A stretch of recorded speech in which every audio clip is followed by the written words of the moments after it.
Bonjour à tous, j'espère que vous allez excellemment bien. Aujourd'hui on se retrouve pour parler biathlon, pour faire le débrief du relais homme du côté de Ruhpolding. On va revenir un petit peu sur tout ce qui s'est passé sur cette épreuve, sur la belle victoire des Français et sur la contre-performance notamment des Norvégiens. On regardera les résultats au tir, les résultats des skis.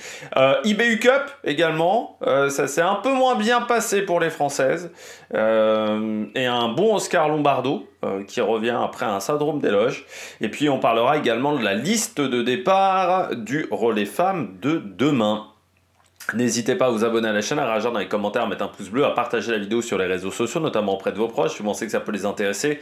Dans les commentaires, n'hésitez pas à me dire qui vous a plu, qui vous a déçu. Quand vous vous abonnez à la chaîne, vous pouvez rajouter la petite cloche. Comme ça, vous êtes au courant des dernières vidéos qui sortent, notamment des vidéos cyclisme. Et puis, si vous avez les moyens et que vous voulez soutenir mon travail, vous pouvez faire un super thanks. Vous pouvez également rajouter la petite cloche. On commence tout de suite avec le relais du jour à Ruhpolding. Le relais donc homme, un relais où j'avais dit hier, pour moi c'était un duel France-Norvège avec Suède et Allemagne pour arbitrer, mais pour moi c'était quand même plus dans ce sens-là. Avec pour moi la France et la Norvège qui sont au-dessus. J'avais dit l'Allemagne me semblait plutôt bien partie pour être 3 et moi je mettais la Suède un petit peu en 4. Pourquoi? Parce que il me semble que ces derniers temps du côté de la Suède, on avait moins de fiabilité au niveau du tir et on sait très bien que si tes deux premiers relayeurs se plantent, ça devient très compliqué ensuite pour les deux autres qui en plus ont une fiabilité au tir qui est un petit peu aléatoire, surtout Martine Ponsiluoma. Donc c'est pour ça que je visais quand même plus France-Norvège. Je m'attendais plus à une victoire de la Norvège aujourd'hui qu'à une victoire de la France. Et en 3, l'Allemagne. En gros, je me suis bien planté. Je me suis bien planté. Victoire aujourd'hui de l'équipe de France. Mais encore une fois, quel relais de l'équipe de France. Contiolati, on était à plus 2. Donc là, déjà, ça avait été exceptionnel. Là, quand même, plus 6. Plus 6 et vraiment avec des relayeurs qui ont été très bons. Regardez le relais d'Emilien Claude, déjà pour démarrer. Il fait une super gestion de course, Emilien Claude. Là, vraiment, là, c'est 2 courses références pour moi. C'est un rôle qui est pas forcément facile, le rôle de démarreur, parce qu'il faut pas mettre hors course son équipe. Donc c'est vrai que tu as un petit peu de pression sur les épaules, parce que tu sais que il faut faire un bon tir. Là, tu peux pas rater des balles. Faut mettre les balles au fond. Et c'est ce qu'il a fait. Et je trouve notamment sur sa balle ratée sur le debout, je trouve qu'il a très très bien réagi. Voilà, il s'est pas affolé. Il a pris un petit peu de temps, mais il met sa balle de pioche au fond et il n'a pas eu besoin de 2 ou 3 balles de pioche pour descendre la cible, ce qui a été le cas dans certaines équipes où parfois les balles de pioche ont mis beaucoup de temps à être converties. Je pense notamment du côté de l'Allemagne où il y a eu un vrai souci, je trouve, sur les balles de pioche. Mais du côté d'Emilien Claude, il sort premier du relais, ce qui était pas forcément assuré parce qu'il y avait ce tour là. Il fait un dernier tour de folie quand même, hein. Le dernier tour d'Emilien Claude, on avait dit depuis le début de saison qu'il avait progressé sur les skis, mais le dernier tour qu'a fait Emilien Claude, vraiment excellent. Et il a la baraka, il est en pleine confiance après l'individuel, mais c'est vrai que individuel relais, c'est pas du tout la même chose. Le relais c'est très court, voilà, c'est un format sprint, hein, grosso modo, et l'individuel c'est tout l'inverse. Et on voit qu'il a réussi à reproduire la même course. C'est-à-dire qu'il avait fait un très bon individuel, il a réussi à reproduire ça également du côté du sprint, enfin du côté de ce relais, même un peu mieux, même du côté d'Emilien Claude. Et ce qui est intéressant, c'est la confiance. C'est la confiance qu'il a en ce moment. Bien entendu, les résultats sont là, hein. Il avait déjà fait un bon résultat sur le sprint à Oberhof, mais là, il y a une vraie dynamique en ce moment du côté d'Emilien Claude. C'est très intéressant. Et ce qui est intéressant aussi, c'est de voir qu'on a un remplaçant. Potentiellement, si on a un coureur qui est en méforme, ce qui peut arriver au championnat du monde, un Emilien Claude, un Quentin Fillon-Maillet, un Fabien Claude, un Éric Perrault, eh bien, on a une pièce de secours. C'est-à-dire qu'on a un vrai remplaçant. On n'a pas un mec où tu sais que tu le mets dans le relais et bon, tu serres un peu les fesses parce que tu sais pas trop ce que ça va donner. Non, là, on a un vrai remplaçant. Je pense qu'on le verra encore à Antols pour le former un peu plus. Peut-être que ça sera plus Emilien qui sera remplacé, mais je pense qu'on le verra également à Antols. Et il y aura un autre concurrent qui sera changé. Je pense, moi je mettrais peut-être Emilien, bah après bon c'est qui semble peut-être un peu moins frais sur les skis en ce moment. Mais bon, c'est vraiment là c'est du chipotage, faudra voir à Antols, faudra voir après les courses individuelles. Mais là il y a une vraie bonne dynamique en ce moment pour Emilien Claude. Fabien qui cette année fait des très très gros relais. Voilà, on avait vu à Concholati. Il avait été très bon dans l'exercice. Quentin qui a fait un très bon coucher. C'est vrai que là j'ai été un peu inquiet quand je vois la balle comme ça partir, mais en gros tu vois que ça tire vite encore. Le debout il est parfait. Et puis en plus à chaque fois, bah, comme Emilien Claude te donne le relais avec 4-5 secondes d'avance, bah, derrière tu as toujours une petite marge de sécurité. Et en fait on s'est toujours retrouvé en tête quasiment. Et c'est ce qui nous a mis vraiment en grande confiance. Parce que Fabien, quand il tire, bah, les autres se plantent un petit peu. Donc même s'il rate qu'une balle, bah, au final, il repart avec un bon rythme. Et Quentin s'est retrouvé à avoir pas mal de marge. Emilien, j'en parle même pas, il y avait quasiment 40 secondes sur tout le monde. Donc après, c'était plus de la gestion. Mais encore une fois, 0,6. C'est-à-dire 6 balles de pioche seulement, comme je le dis toujours. 8, c'est un relais entre 6 et, enfin, entre 7 et 9, on va dire. Allez, je vais dire ça comme ça, je change toujours le chiffre, mais vous comprenez quand 6 ou moins, c'est un très bon relais en termes de tir. 8, 7, je dirais c'est vraiment pas mal. Au-delà de 8, ça commence à être moins bien en termes de relais, c'est-à-dire que, encore une fois, 8, ça veut dire que chaque relayeur a raté 2 balles voilà, sur chaque relais. Au-dessus de 8, voilà, ça veut dire que tu as raté un petit peu trop de balles. Mais vraiment, Emilien peut être très très satisfait de ce qu'il a réalisé et cette équipe de France parce que, encore une fois, on a maîtrisé totalement notre sujet. Alors, il y a encore un relais en Tols avant les championnats du monde. Est-ce qu'on fera 4 sur 4 et 5 sur 5 ? C'est tout ce qu'on souhaite à cette équipe, mais on ne pourra pas se cacher désormais au championnat du monde.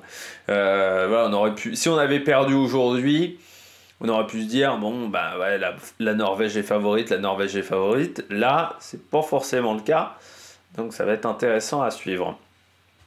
La Suède, c'est dommage, c'est Jesper Nelin. Parce que ouais, Jesper Nelin fait pas un bon relais. Voilà, encore une fois, ça fait partie des nations qui n'ont pas vraiment 4 bons relayeurs. Victor Brandt, bon, malgré un 0-2, tu vois qu'il finit quand même à 30 secondes d'Emilien. Donc ça, c'est déjà beaucoup en termes d'écart, parce qu'il ne met qu'une balle de pioche à chaque fois. Jesper Nelin, il a eu un tir couché qui a été très compliqué, parce qu'il s'est vraiment mis en danger. Donc là, il faut réussir à mettre les balles, et ça a été difficile. Mais l'avantage, c'est que ça a permis à Ponsiluoma de faire un super relais, ce qui reprend quand même 30 secondes. Ponsiluoma, non, il fait vraiment un très bon relais, en 0+2, mais alors sur les skis, il a été impressionnant, Ponsiluoma. Il est en forme, hein, vraiment sur les skis, ce qui lui manque, c'est le tir, vraiment. Et moi, j'avais un peu peur de me dire, bon, les autres ont bazardé, donc avec Ponsiluoma... S'il met les balles dehors, hein, ça peut être vraiment une catastrophe. Et Samuelsson, après, ça se retrouve à être une course d'entraînement plus qu'autre chose. Et surtout, je me disais, est-ce que Ponsiluoma, il va pas trop en mettre ? Notamment quand je l'ai vu dans le deuxième tour, ou vraiment dans la bosse, là, qui est très courte. Vraiment, c'était impressionnant la puissance qu'il dégageait à ce moment-là. Je me suis dit, est-ce qu'il va pas se mettre en sur-régime ? Non, il a réussi à faire son tir. Là aussi, pour moi, ça doit être une course référence pour Ponsiluoma cette saison. Parce que des courses aussi propres, il n'en a pas fait beaucoup. Et on sait que le Suédois, s'il arrive à faire du 9 sur 10 sur un sprint ou du 18 sur 20 sur une course à 4 tiers, il est dangereux vu ses qualités en ski. Par contre, il faut réussir à le faire. Voilà, c'est pas si évident que ça. Et on sent que derrière la carabine, il y a un peu de pression aujourd'hui. Mais il fait encore un super relais. Il faut qu'il arrive à reproduire ça sur les courses individuelles, Ponsiluoma. Et puis Samuelsson qui finit le travail, mais qui avait une marge. Voilà, Samuelsson. Donc belle deuxième place pour les Suédois, parce que je les voyais encore une fois plus loin. Pour moi, plus proche de la 4e place, encore une fois, à cause de ce début de relais où à la fois Victor Brandt et Jesper Nelin ne sont pas les meilleurs biathlètes du du circuit. Donc forcément, c'est compliqué pour eux. Et j'avais dit, bon, bah, Pontiloma, s'il peut se retrouver vraiment hors jeu, et il s'est pas retrouvé hors jeu, il a bien remis son équipe dans le bon ordre. Et Samuelson aussi, donc bravo à eux. Et très belle course, mais quand même à 38 secondes de l'équipe de France qui a vraiment dominé cette course. L'Allemagne, dommage, c'est les balles de pioche. Les balles de pioche qui n'ont pas été mises.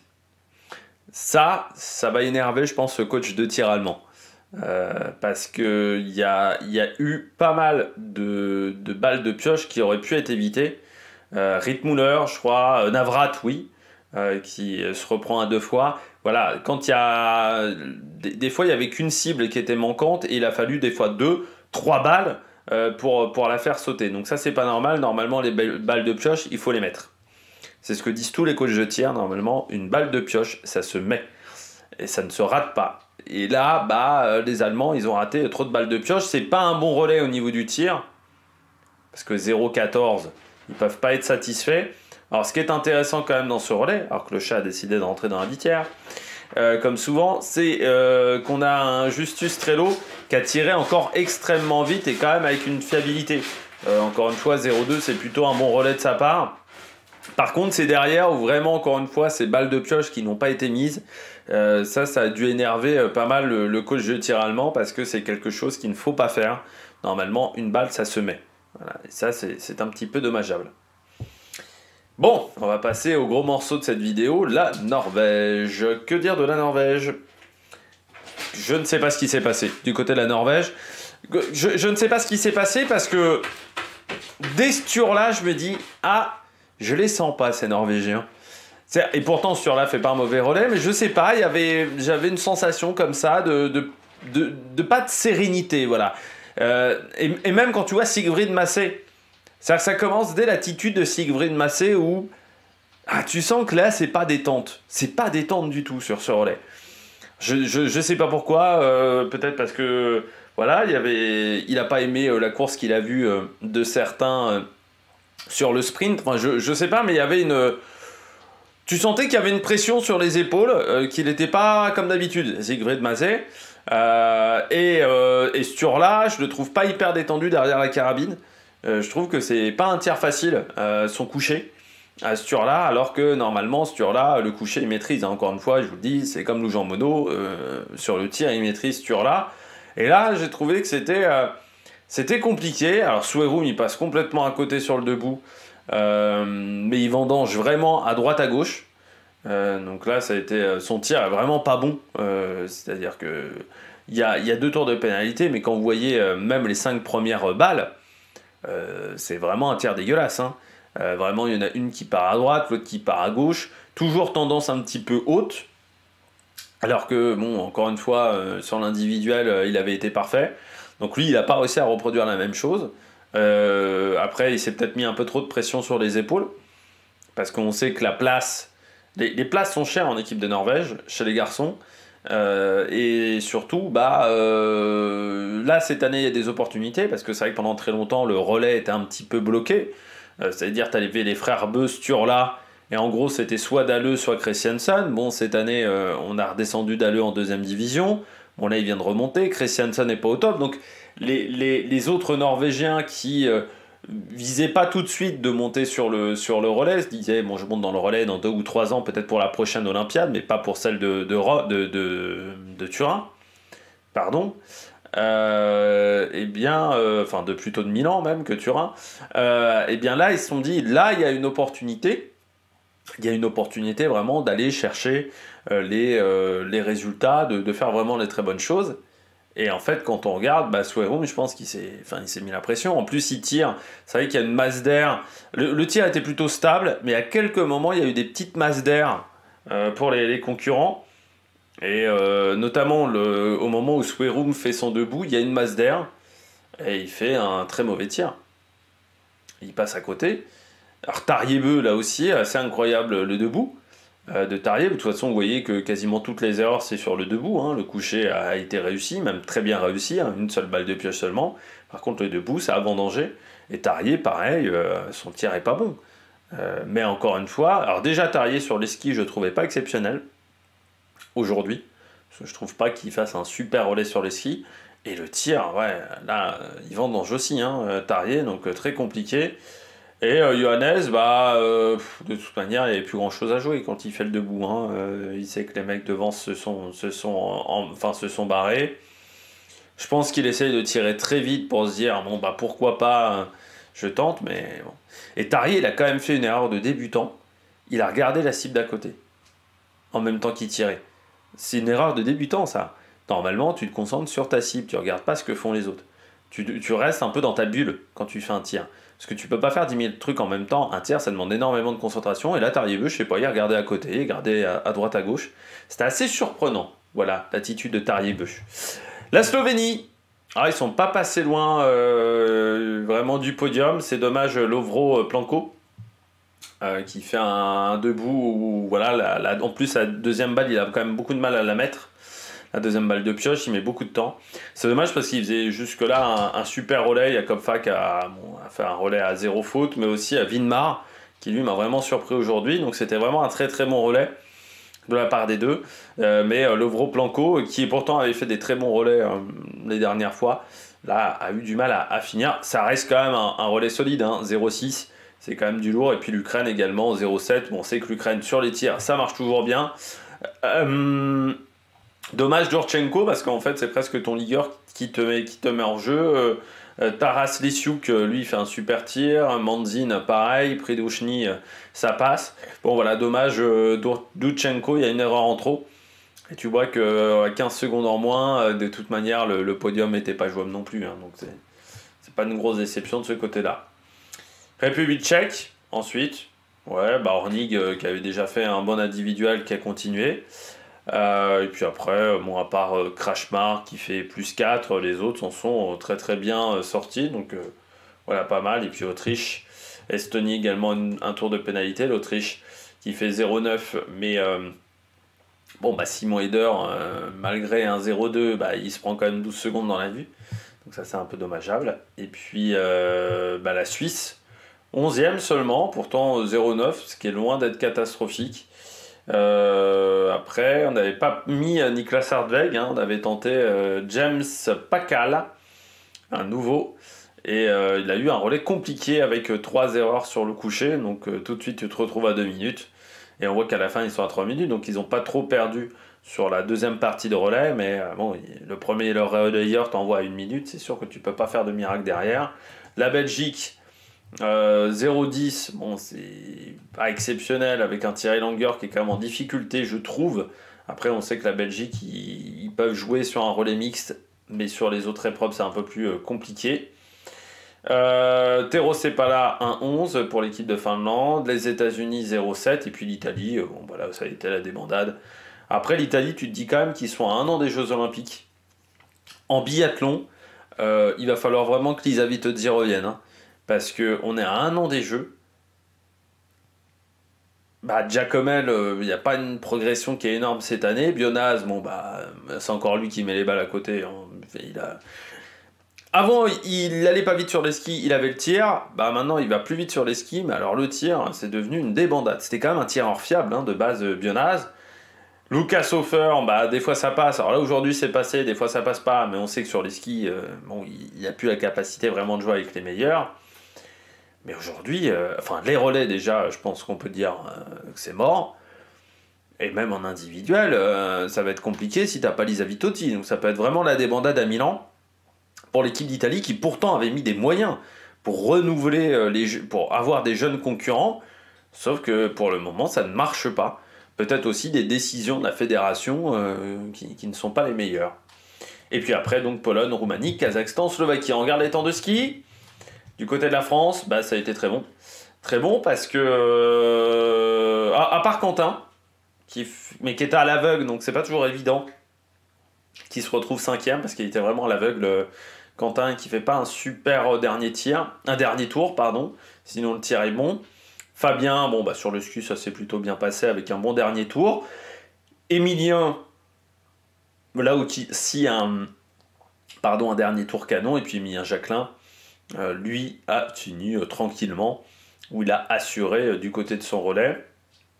Donc on n'a pas Le meilleur temps de ski, on n'est que 4e en temps de ski. Par contre, on a le meilleur temps de range time, c'est-à-dire entrée, sortie, pas de tir.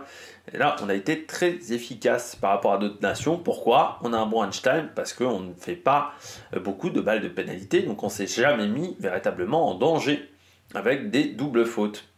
La Suède, Ponsiluoma, je voulais voir, il colle 40 secondes à Emilien, à Quentin, pardon. Ponsiluoma, donc c'est vraiment costaud. Et ouais, j'espère Néline qui est peut-être parti en sur-régime, hein, parce qu'on voit que les 2 premiers tours, il est 2e, 3e, il a eu du mal à finir. Ponsiluoma, lui, il a été en tête des 3 tours, donc vraiment impressionnant. Quand je vous disais vraiment, c'était très très solide, avec un tir peut-être un peu moins lent que d'habitude.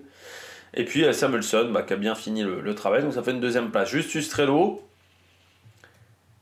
ouais, malgré une balle de pioche à chaque fois, il a mis que 7 secondes à mettre ses balles de pioche. Donc ça veut vous dire que le tir a été très rapide. Rittmuller, meilleur temps de ski. Donc là, vraiment pas mal, hein, Danilo Rittmuller. Et c'est dommage, Johannes Kuhn qui s'est mis en difficulté au niveau du tir. Navrat, voilà, qui ont été un peu plus en difficulté. Mais Strello, Rittmuller pas mal quand même. Hein. Lui, on va le suivre hein, quand même, l'Allemand. Et puis du côté de la Norvège, ouais, Tarrier, le temps de ski était pas bon. Il est 6e temps de ski seulement de son relais. Hein. Ouais, je suis pas sûr qu'on le revoie en relais, Tarrier-Busch. Tout de suite. Mais c'est là où tu vois que du côté de la Norvège, il y a de la place. Mais Sturla est assuré, Johannes est assuré, mais sur le relais, il y a quand même 2 places. On ne sait pas qui on aura. Hein. Parce que imagine, Johannes Dalleux fait des bons championnats du monde. Ou Johannes Dalleux fait une belle étape en Tols.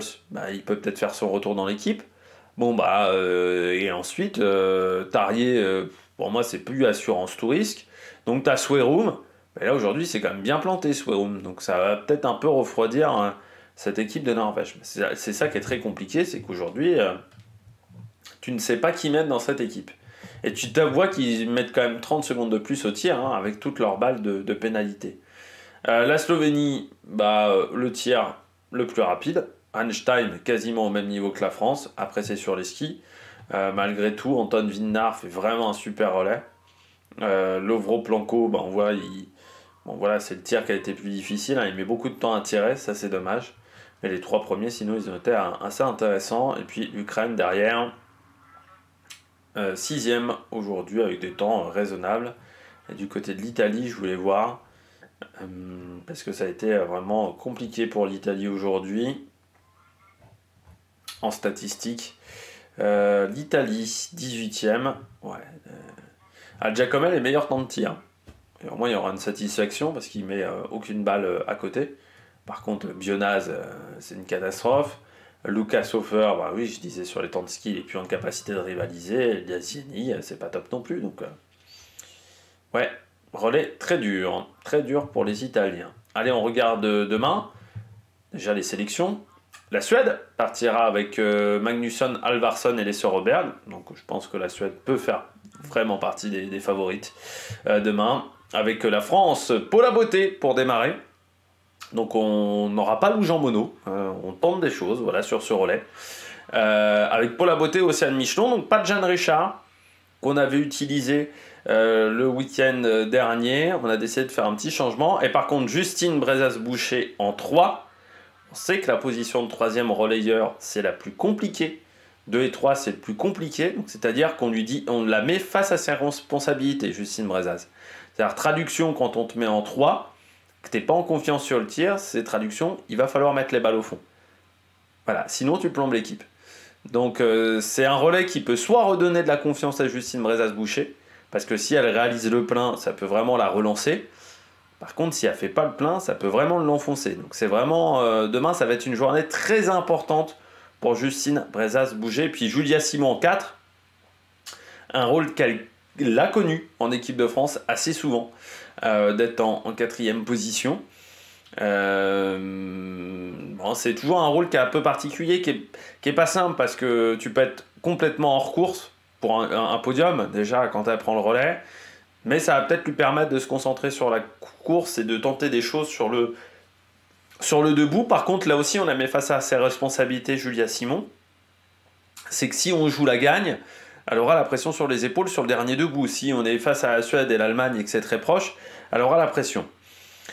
L'Allemagne, on met Scherer, qui a fait, c'est vrai, une très bonne épreuve individuelle. Donc on teste Scherer. Et puis Selina Grossian, Schneider aussi, qui est testé.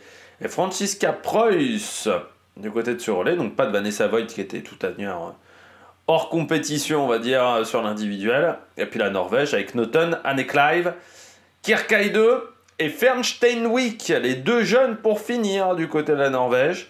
Donc on verra comment ça se passera. Et l'Italie, Passler, Vireur, Trabucci, Carrara. Donc on prend Vireur, qu'on n'avait pas vu sur les derniers relais. Donc on va voir ce que ça va donner du côté d'Italie, mais j'y crois pas des masses. Voilà. Sur ce relais, Minkinen sera là aussi, du côté de la Finlande. Mais voilà, on va voir ce que ça va donner. Sur ce relais, on regarde l'IBU Cup pour finir. Il y avait 2 sprints aujourd'hui avant des relais mixtes qui auront lieu demain. Ça sera journée de relais mixtes du côté de l'IBU Cup à Brezno, avant les championnats d'Europe qui auront lieu en Italie le 26 janvier. On sera très Italie dans les prochains jours avec le biathlon. Victoire chez les garçons d'un Norvégien encore Frey devant Mühlhauer, un Autrichien, et Bakken, qui avait déjà fait un très bon individuel court. Bakken, malgré 2 fautes, fini à 1 minute, donc ça veut dire que ça a été une course intéressante pour lui quand même au niveau des skis. Et Oscar Lombardo, avec une seule erreur, qui fait une épreuve pas mal. Oscar Lombardo, qui, je rappelle, a fait un syndrome des loges, donc qui revient de blessure. Parmi les autres Français, là vous voyez donc Schetter, Schomer, Iden Salo le Finlandais, Paulsen et Romanin.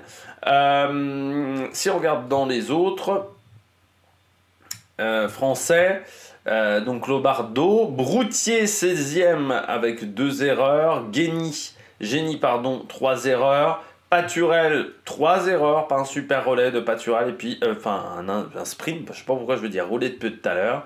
Et puis, donc Jeffries et Guiraud Poyot, 7 erreurs, donc seulement un 3 sur 10. Donc alors là, c'est catastrophique au tir. Du côté du sprint dames, eh bien aujourd'hui, victoire d'une Norvégienne Johansen. Derrière, on a Galmas, Paulin, encore avec un sans faute. Donc voilà, encore une fois, elle pousse vraiment à 19 ans. Et comme je disais dans les commentaires, Selina Grossian, Tannenmeur, elles ont démarré à 19 ans en équipe d'Allemagne, donc il faut s'en méfier des résultats qu'elles réalisent. De toute manière, on n'aura pas de changement d'ici les championnats du monde, hein. On gardera la même structure, parce que si on avait voulu faire un changement du côté de la sélection française, on l'aurait fait à Ruhpolding.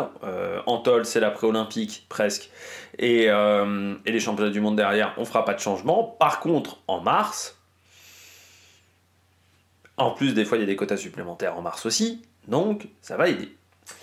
Erdal et Højgaard qui suivent devant Edström et Skar. Voilà.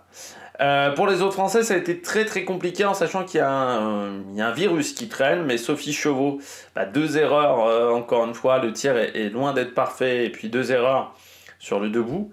Donc toujours ce problème de tir debout, hein, du côté de Sophie Chauveau. Janier et Mangin, là également aussi 2 fautes. Alors la satisfaction de Chevaux, c'est qu'au niveau des skis, elle colle 10 secondes à Janier et 14 à Mangin. Donc les temps de ski sont là, mais le tir, ça n'est pas encore ça.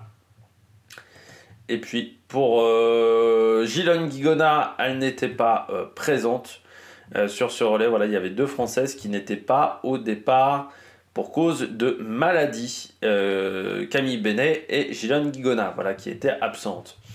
Demain, relais mixte, on a la start list pour l'équipe de France. Ça sera Sophie Chevaux, Galmas, Paulin, Paturel et Lombardo. Donc on verra comment ça se passera du côté de cette équipe de France. Et puis en single mixte, on aura Mangin et Broutier. Donc ça va être à suivre, voilà, du côté de ces 2 relais en IBU Cup. Eh bien, j'espère que vous avez aimé cette vidéo. Si vous avez aimé cette vidéo, n'hésitez pas à vous abonner à la chaîne, à réagir dans les commentaires, à mettre un pouce bleu. Et puis nous, on se retrouve pour de nouvelles aventures sur la meilleure production. Ciao, ciao!